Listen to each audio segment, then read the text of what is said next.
Godwin John ministries வழங்கும் தினம் ஒரு சத்திய வார்த்தை. இந்த ஆடியோ நிகழ்ச்சிக்கு உங்களை அன்புடன் வரவேற்கிறோம்.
கிறிஸ்து இயேசுவுக்குள் எனக்கு மிகவும் அன்பானவர்களே, நீங்கள் கர்த்தரால் ஆசீர்வதிக்கப்பட்டவர்கள்.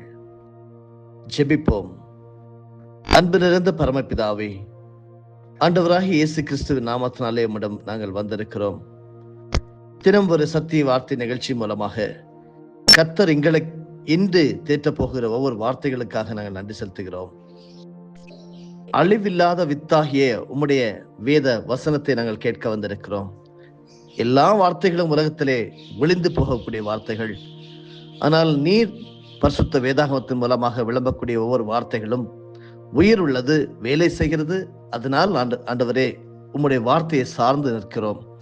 கேட்க வந்திருக்கிற எங்கள் ஒவ்வொருவரையும் கர்த்தர் தாங்க வேண்டுமாய், உதவி செய்ய வேண்டுமாய். இன்றைக்கு இதன் மூலமாக நாங்கள் என்ன கற்றுக்கொள்ள வேண்டும், அதனால் எங்களுக்கு கிடைக்கக்கூடிய நன்மைகள், சமாதானம், ஆசீர்வாதங்கள் இருக்கிறது என்கிறதை நீர் அறிந்திருக்கிறதுனால் எங்களை அழைத்திருக்கிறீர். அழைத்தவர் உண்மையுள்ளவர். அப்படியே நாங்கள் கற்றுக்கொள்ள அதை அநேகருக்கு கற்றுக் கொடுக்க உதவி செய்வதாக சமர்ப்பித்து ஜெயமெடுக்கிறோம். ஆசீர்வாதத்தையே நாங்கள் அனுபவிக்க உதவி செய்யும். இயேசு கிறிஸ்துவின் மூலமே ஜெபிக்கிறேன் பிதாவே, ஆமென். அன்பானவர்களே, பரிசுத்த பைபிளிலே 1 பேதுரு 2 அதிகாரம் வசனங்கள் 9-10 நீங்கள் ஏற்கனவே படித்திருப்பீர்கள். தனி மனித நடைமுறையை எப்படி அந்த வசனத்தை நான் எடுத்துக்கொள்ள வேண்டும் என்கிற கோணத்திலே நான் உங்களுக்காக படிக்க விரும்புகிறேன். சொல்லப்பட்டிருக்கிறது, நாங்களோ எங்களை அந்த காலத்தினின்று தம்முடைய ஆச்சரியமான ஒளியினிடத்திற்கு வரவழைத்தவருடைய புண்ணியங்களை அறிவிக்கும்படிக்கு தெரிந்து கொள்ளப்பட்ட சந்ததியாயும் ராஜரீகமான ஆசாரிய கூட்டமாயும் பரிசுத்த ஜாதியாயும் அவருக்கு சொந்தமான ஜனமாயும் இருக்கிறோம். முன்னே நாங்கள் தேவனுடைய ஜனங்களாய் இருக்கவில்லை, இப்பொழுதோ அவருடைய ஜனங்களாய் இருக்கிறோம். முன்னே நாங்கள் இரக்கம் பெறாதவர்களாய் இருந்தோம், இப்பொழுதோ இரக்கம் பெற்றவர்களாய் இருக்கிறோம். ஆமேன். எத்தனை பேர் இப்படி இந்த வார்த்தையை தனி மனித நடைமுறையிலே சொல்ல முடியும்? சொல்வீர்களானால் நீங்கள் கர்த்தரால் தெரிந்து கொள்ளப்பட்டவர்கள், ஆசீர்வதிக்கப்பட்டவர்கள். தொடர்ந்து கர்த்தர் உங்களை வழி நடத்துவாராக. ஆமேன். நாம் தியானித்துக் கொண்டிருக்கக்கூடிய தொடர் போதனையின் தலைப்பு தேவன் அங்கீகரிக்கும் ஜெபம். பரிசுத்த வேதாகமத்திலே லூக்கா எழுதின சுவிசேஷம் 11 அதிகாரம் வசனங்கள் 1 முதல் 4 வரையிலும் கர்த்தருடைய ஜெபம் என்று சொல்லி இன்று நாம் சொல்லிக் கொண்டு இருக்கக்கூடிய பரமண்டலங்கள் இருக்கிற எங்கள் பிதாவே, அந்த ஜெபத்தை தான் நாம் ஆழமாக கடந்த ஒரு மாதமாக தியானித்து வருகிறோம். இன்றைக்கு தொடர்ந்து அதனுடைய கடைசி பகுதியிலே லூக்கா 11:4 எங்களை சோதனைக்கு உட்பட பண்ணாமல் கமா என்று தொடர்கிறது. எங்களை சோதனைக்கு உட்பட பண்ணாமல் என்கிற வார்த்தையை தொடர்ந்து பரிசுத்த ஆவியானவர் நமக்கு கற்றுத்தருவாராக. என் அன்பிற்கினியவர்களே, பரிசுத்த வாழ்க்கை வாழ ஒவ்வொரு கிறிஸ்தவனும் பிரயாசப்படுகிறோம். பரிசுத்தமான ஒரு வாழ்க்கை என்பது திணிப்பு அல்ல, தெரிந்து கொள்ளுதல் என்கிறதை சற்று நாம் நேற்றைய தினத்திலே தியானித்தோம். அது எப்படி தெரிந்து கொள்ளுதல் என்கிறதை நாம் தொடர்ந்து இன்றைக்கும் தியானிப்போம். தேவன் நம்மை படைத்தவர். நாம் அவருக்கு கீழ்ப்படிந்து அவருடைய வழிகளில் நடக்க வேண்டும் என்று தேவன் விரும்புகின்றார். ஆனாலும் நீங்களும் நானும் கட்டாயமாக அவருடைய வழிகளில் நடக்க தகுந்த விதத்தில் ஒரு மெஷினை போல அவர் நம்மை படைக்கவில்லை. நமக்கு அவர் சுதந்திரம் கொடுத்திருக்கின்றார். தேர்வு செய்கின்ற முழு உரிமையையும் கொடுத்திருக்கின்றார். அவருடைய வழிகளில் நடக்கும்படி நமக்கு கட்டளையிடுகின்றார், நமக்கு ஆலோசனை தருகிறார். ஆனாலும் நாமே அதை குறித்து தேர்வு செய்யவும் முடிவு செய்யவும் வேண்டும். நம்முடைய தேர்வு செய்கிற உரிமையை உபயோகித்து தான் தேவனுடைய வழிகளில் நடக்க முன்வர வேண்டும். பரிசுத்த வேதாகமத்திலே ஆதியாகமம் புத்தகத்திலே நாம் படிக்கும் போது ஆதாம் என்கிற ஒரு மனிதனை தேவன் முதலாவதாக படைத்தார். குறிப்பிட்ட ஒரு மரத்தின் கனியை புசிக்காமல் தம்முடைய ஆலோசனைக்கு உட்பட்டு வாழ வேண்டும் என்பதே தேவனுடைய விருப்பம். ஆனாலும் மரத்தின் கனியை புசிக்க வேண்டும் என்ற விருப்பம் தோன்றாத வண்ணமோ, மரத்தின் கனியை புசிக்க முடியாத வண்ணமோ அவனை படைக்கவில்லை. அவன் விரும்பினால் புசிக்கலாம், வேண்டாம் என்றால் புசியாமலே இருக்கலாம். அவன் முடிவு செய்ய தகுந்த விதத்திலேயே அவனை படைத்திருந்தார். அடுத்தபடியாக ஏதேன் தோட்டத்திலே தேவன் எந்த மரத்தையும் அவனுக்கு விலக்கி வைக்கவில்லை என்று வைத்துக் கொள்ளுங்கள். ஆதாமே, நீ என்னுடன் வாழ்ந்து எனக்கு பிரியமானவனாயிரு என்று ஆதாமிடம் சொல்லியிருந்தார் என்றும் வைத்துக் கொள்ளுங்கள். என்ன நடந்திருக்கும்? சாத்தான் வந்து ஒரு மரத்தின் கனியை காண்பித்து இதை நீ சாப்பிட்டு பார் என்று சொல்லியிருக்க முடியாது. சாப்பிடுவதா வேண்டாமா என்று யோசிக்க ஏவாளுக்கு தேவையே வந்திருக்காது. ஆதாம் அங்கே தொடர்ந்து தேவன் விரும்பிய பிரகாரமாகவே இருந்திருப்பான். ஆனால் அந்த பிரியமான வாழ்க்கை அவனுடைய தெரிந்து கொள்ளுதலின்படி அல்லது அவனுடைய உண்மையான விருப்பத்தின் படியாக அமைந்த ஒன்றாக இருக்க முடியாது. அந்த சூழ்நிலையில் அவன் தேவனுடைய பிரியத்தை உண்மையிலேயே தன் மனதின் விருப்பத்தின் அடிப்படையில் அமைத்ததாக சொல்ல முடியாது. அதனை விரும்பி ஏற்றுக்கொண்ட ஒன்றாக சொல்ல முடியாது. தேவனுடைய வழியில் நடப்பதா வேண்டாமா என்ற கேள்வி எழும்ப அங்கும் எதுவும் இல்லாததால் அதில் மேன்மையாக சொல்ல எதுவும் இல்லை. உங்களிடம் ஒருவர் ஒரு பேனாவை கொடுத்து வைத்துக் கொள்ளுங்கள் என்றால் நீங்கள் அதை அப்படியே வாங்கிக் கொள்வீர்கள். இங்கே உங்கள் விருப்பங்கள் வெளிப்படாது. ஆனால் இரண்டு வித பேனாக்களை காண்பித்து ஏதாவது ஒன்றை தெரிந்து கொள்ள சொன்னால் எதை தெரிந்து கொள்வது என்ற கேள்விக்குறி எழும்பும். இப்போதுதான் நீங்கள் எந்த அமைப்பை விரும்புகிறீர்கள், எந்த நிறத்தை விரும்புகின்றீர்கள் என்பது போன்ற விஷயங்கள் வெளிப்பட ஆரம்பிக்கும்.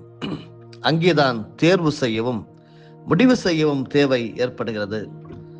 அதுபோலவே அருமையானவர்களே, தேவன் உங்களையும் என்னையும் நாம் தெரிந்து கொள்வது என்ற கேள்விக்கு பதிலளிக்கும் ஒரு சூழ்நிலையில் வைக்கிறார். அங்கே ஏதாவது ஒன்றை தெரிந்து கொள்ள நம்மை விட்டு விடுகின்றார். ஆனால் தம்முடைய விருப்பத்தையும் வெளிப்படுத்துகின்றார். அங்கே அவருடைய விருப்பத்தை நம்முடைய தேர்வின்படிதான் ஏற்க வேண்டும். அது நாம் தேவனுடைய வழியை ஏற்றுக்கொள்வதின் முதற்படி. ஆனால் அந்த தேர்வு உறுதியானதுதானா? அதில் நாம் நிலைத்திருக்க உண்மையிலேயே விரும்புகின்றோமா என்பதற்கான விடையை காண வேண்டியதும் அவசியமாக இருக்கிறது. ஏனென்றால் ஒரு சூழ்நிலையில் அல்லது மனநிலையில் ஒரு காரியத்தை நாம் விரும்பி ஏற்றுக்கொள்வோம். ஆனாலும் அதை நாம் உண்மையாகவே உறுதியான ஒரு நிலையில் ஏற்றுக்கொண்டோம் என்று சொல்ல முடியாது. எனவே நாம் எடுத்த முடிவில் அல்லது தேர்வில் நிலைத்து நிற்க விரும்புகின்றோமோ என்பதை வெளிப்படுத்த இன்னொரு சூழ்நிலை தேவையாகின்றது. ஆதாம் முதல் நிலையில் தேவன் சொன்னபடி விலக்கப்பட்ட கனியை வேண்டாம் என்று முடிவு செய்திருந்தான். ஆனாலும் அந்த முடிவில் அவன் உறுதியாக இருக்க விரும்புகின்றானா என்பதை அறிய ஏதாவது ஒரு சோதனை அவசியமாகிறது. அங்கே சோதனைக்காரனாகிய சாத்தான் ஆதாமை சோதிக்க வந்தபோது தேவன் தடுக்கவில்லை.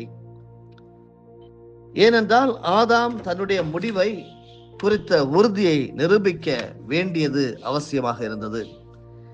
எனவே ஆதாம் எந்த நிலையை மேற்கொள்ளப் போகிறான் என்பதை தேவன் அமைதியாக கவனித்தார்.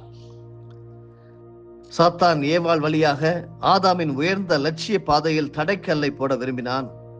ஏவாளிடம் வந்தான். விலக்கப்பட்ட கனியை புசித்தால் தேவர்களைப் போல மாறலாம் என்ற ஆசையை காட்டினான். விலக்கப்பட்ட கனியை சாப்பிட்டால் சாவு வராது என்று பொய் சொன்னான். இப்போது ஏவாளுக்கு முன்பாக சோதனை வந்துவிட்டது. தேவன் சொன்னபடி தொடர்ந்து செல்வதா அல்லது சாத்தான் சொன்னபடி செய்வதா? தேவன் சொன்னதை விசுவாசிப்பதா அல்லது சாத்தான் சொல்வதை விசுவாசிப்பதா? அந்த போராட்டத்தில் ஏவாள் சாத்தான் பக்கமாக சாய்ந்து போனாள். அதைத் தொடர்ந்து ஆதாமுக்கு சோதனை வந்தது. மனைவி சொல்லை சரி என்று நம்பி பழத்தை சாப்பிடுவதா அல்லது தேவன் சொன்னதை விசுவாசித்து அந்த பழத்தை, விலக்கப்பட்ட பழத்தை வேண்டாம் என்பதா? அந்த போராட்டத்தில் அவன் ஏவாள் பக்கமாக சாய்ந்தான். பழத்தை புசித்தான். அந்த சோதனை வந்தபோதுதான் அவர்கள் உண்மையிலேயே தேவனுடைய வழியை விரும்பி உறுதியாக நிற்கும் முடிவை கொண்டிருக்கவில்லை என்பது தெளிவாகிறது. புரிந்து கொண்டீர்களா? சத்தியத்தை கேட்டுக்கொண்டிருக்கிறீர்கள் அருமையானவர்களே. எங்களை சோதனைக்கு உட்பட பண்ணாமல் என்கிற வார்த்தை தான் இந்த ஜெபத்திலே ஆழமாக நாம் தியானித்து வருகிறோம். இப்பொழுது அறிந்திருப்பீர்கள், பரிசுத்த வாழ்க்கை திணிப்பு அல்ல, தெரிந்து கொள்ளுதல் என்பது. உங்களுடைய அர்ப்பணிப்பு உண்மையானது தானா? அதேவித சோதனைக்கு, இப்படிப்பட்ட சோதனையிலே இயேசுவும் விதிவிலக்காக இருக்கவில்லை. யோர்தானில் இயேசு ஞானஸ்நானம் பெற்றார். அதாவது தேவனுடைய முழு விருப்பத்தின்படி செயல்படுவதற்கு தம்மை முழுமையாக ஒப்புக் கொடுத்தார். முழுமையாக தம்முடைய விருப்பங்களை தியாகம் செய்து தேவனுடைய விருப்பங்களை ஏற்க தீர்மானம் செய்தார். இது தேர்வு செய்தலின் முதற்படி. ஆனால் தேர்வு முழுமையானது தானா? உறுதியானது தானா? எந்த நிலையிலும் அந்த முடிவில் நிலைத்திருக்கும் உறுதி உண்டா என்பது போன்ற காரியங்கள் உறுதிப்படுத்தப்பட வேண்டியது அவசியமாகியது. எனவே தேவனின் திட்டப்படி ஆவியானவரால் அவர் வனாந்தரத்துக்கு கொண்டு போகப்பட்டார். பிசாசானவனால் அவர் சோதிக்கப்படுவதை தேவன் அனுமதித்தார். ஆதாமுக்கு ஏற்பட்ட போராட்டம் அங்கே இயேசுவுக்கும் வந்தது. தேவனுடைய ஆலோசனையா பிசாசானவனின் ஆலோசனையா என்ற கேள்வி எழுந்தது. இயேசுவோ சாத்தான் பக்கம் சாயாமல் தேவன் பக்கமாக சாய்ந்தார். யோர்தானில் தாம் எடுத்த முடிவு உறுதியானது என்பதை நிரூபித்தார். எந்த சூழ்நிலையிலும் அந்த முடிவிலேயே நிலைத்திருக்க வேண்டும் என்ற உறுதியான தீர்மானத்தை இயேசு அங்கே வெளிப்படுத்தினார். எனவே சாத்தான் ஓட்டம் பிடித்தான்.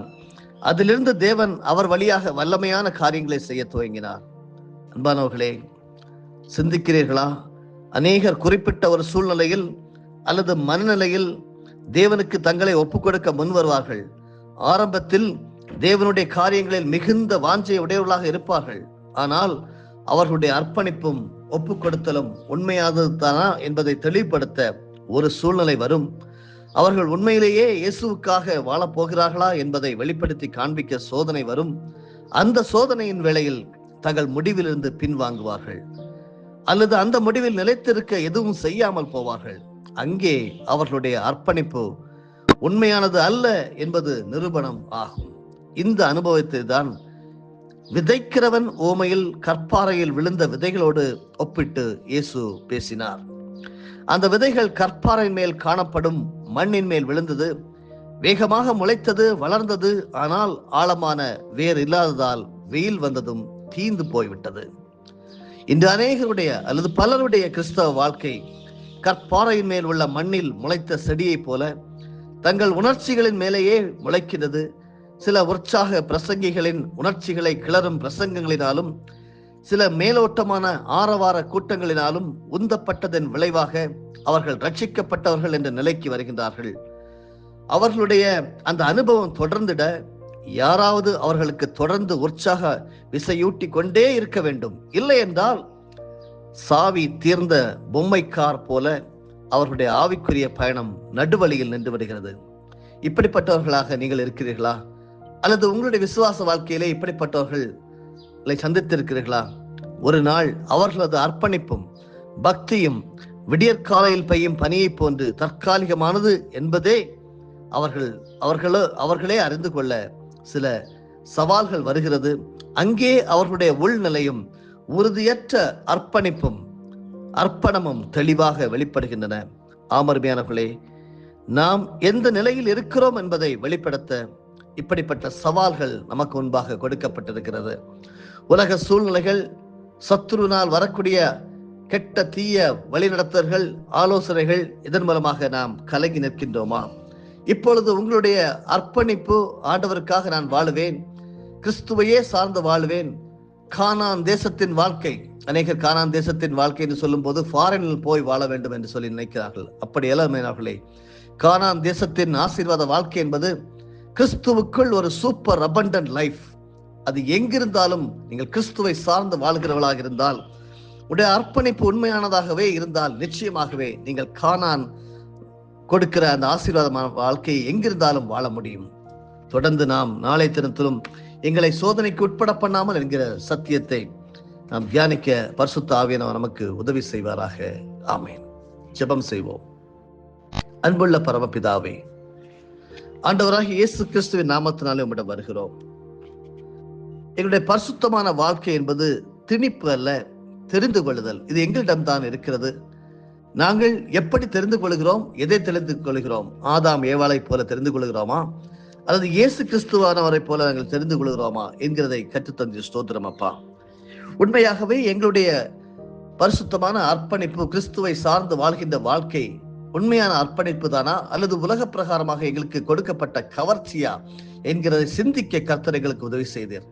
இந்த ஆழமான சத்தியத்தை எங்களோடு பேச கர்த்தர் நீர் எங்களுக்கு சமயம் எடுத்துக்கொண்டீர். இன்று ஒரு நபரிடமாவது அல்லது அநேகரிடமாவது நீர் பேசுவீரானால் அவர்களை நீர் உயிர்ப்பிக்கிறீர், வாழ செய்கிறீர், கிறிஸ்துவை சார்ந்து வாழ உதவி செய்கிறீர். ஆசீர்வாதமான வாழ்க்கையை தொடர்ந்து தாங்க. இயேசு கிறிஸ்துவின் மூலமே ஜெபிக்கிறேன் நல்ல பிதாவே, ஆமேன். என் ஆத்துமாவே கர்த்தரை ஸ்தோத்தரி, என் முழு உள்ளமே அவருடைய பரிசுத்த நாமத்தை ஸ்தோத்தரி. என் ஆத்துமாவே கர்த்தரை ஸ்தோத்தரி, கர்த்தர் செய்த சகல உபகாரங்களையும் மறவாதே. ஆமேன்.